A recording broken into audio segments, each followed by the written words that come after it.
Deuteronomy chapter 13.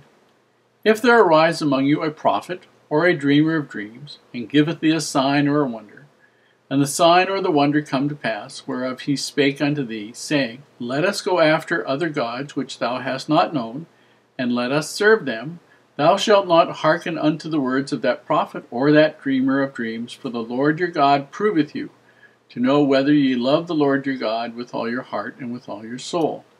Ye shall walk after the Lord your God, and fear him, and keep his commandments, and obey his voice, and ye shall serve him, and cleave unto him.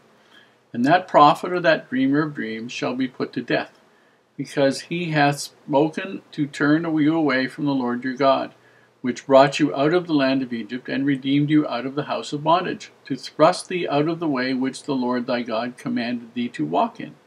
So shalt thou put the evil away from the midst of thee. If thy brother, the son of thy mother, or thy son, or thy daughter, or the wife of thy bosom, or thy friend, which is as thine own soul, entice thee secretly, saying, Let us go and serve other gods which thou hast not known, thou nor thy fathers, namely of the gods of the people which are round about you, nigh unto thee, or far off from thee, from the one end of the earth even unto the other end of the earth. Thou shalt not consent unto him, nor to hearken unto him, neither shall thine eye pity him, neither shalt thou spare, neither shalt thou conceal him, but thou shalt surely kill him. Thine hand shall be first upon him to put him to death, and afterward the hand of all the people. And thou shalt stone him with stones, that he die, because he hath sought to thrust thee away from the Lord thy God, which brought thee out of the land of Egypt from the house of bondage. And all Israel shall hear and fear, and shall do no more any such wickedness as this is among you. If thou shalt hear in any one of thy cities, which the Lord thy God hath given thee to dwell there, saying, Certain men, the children of Belial, are gone out from among you, and have withdrawn the inhabitants of their city, saying, Let us go and serve other gods which ye have not known. Then shalt ye inquire, and make search, and ask diligently, Behold, if it be truth, and the thing certain, that such abomination is wrought among you, thou shalt surely smite the inhabitants of that city with the edge of the sword, destroying it utterly, and all that is therein, and the cattle thereof, with the edge of the sword. And thou shalt gather all the spoil of it into the midst of the street thereof, and shall burn with fire the city, and all the spoil thereof, every whit, for the Lord thy God, and it shall be an heap forever, it shall not be built again.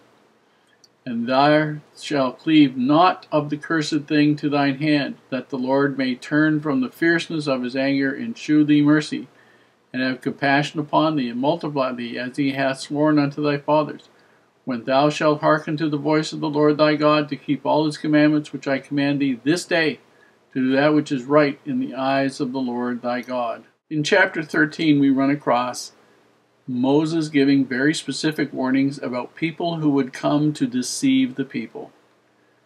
And in verse 1 it says, If there arise among you a prophet or a dreamer of dreams. What he's not talking about in terms of a dreamer of dreams is you having a dream for yourself. Everybody gets dreams. We have a real clear case of Joseph, who was later sold into Egypt, of having dreams. And his dreams were for him. Although there were other people participating in his dreams, the other people didn't get instructions from his dreams as to things they needed to do or should do or were supposed to do. Those kinds of dreams would obviously be unrighteous, because then those people would get the dream themselves.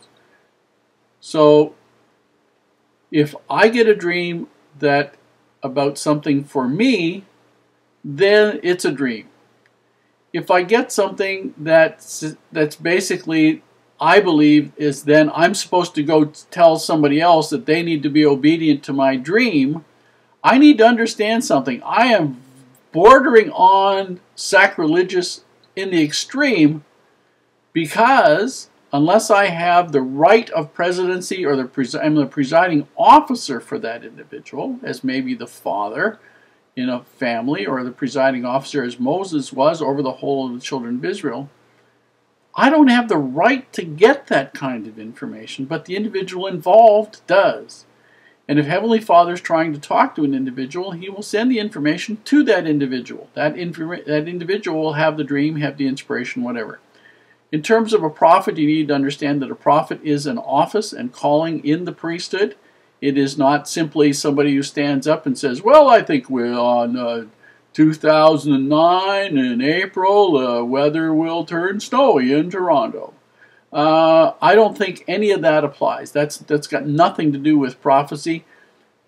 But basically what he's trying to say is if anybody stands up and tries to pretend that they have the right to tell the whole tribe of all the people of the tribes of Israel what to do, because they claim that they have received some kind of prophetic message from God or they've had a dream for everybody, want you to know something, folks. These people are lying through their teeth. This just does not happen.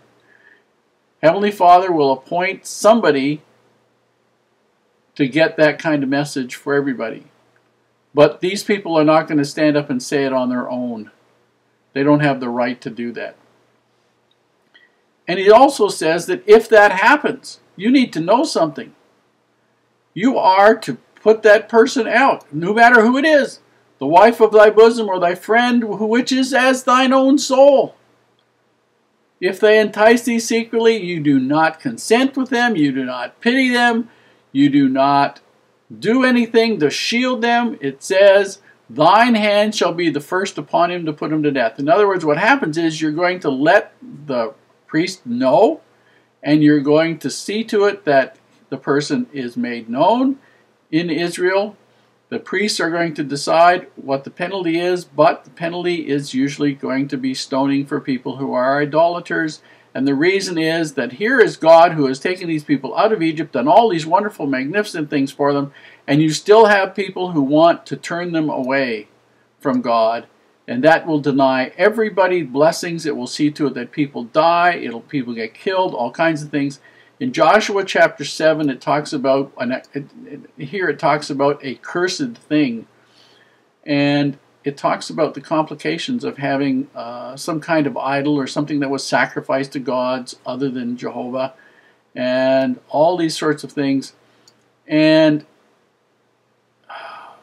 all the complications that happen. We'll get to Joshua 7 shortly. And you'll just see just how complicated life becomes when you tolerate these kinds of sinning, these kinds of things. It's just absolutely horrendous. So this is why he's being very strict. You will not tolerate this among you at all. Absolutely not in any degree, for any reason, no matter who's involved. Your job is to make sure that this person is brought to the priesthood and will be judged appropriately, and then you and all of the other people will stone them. End of story.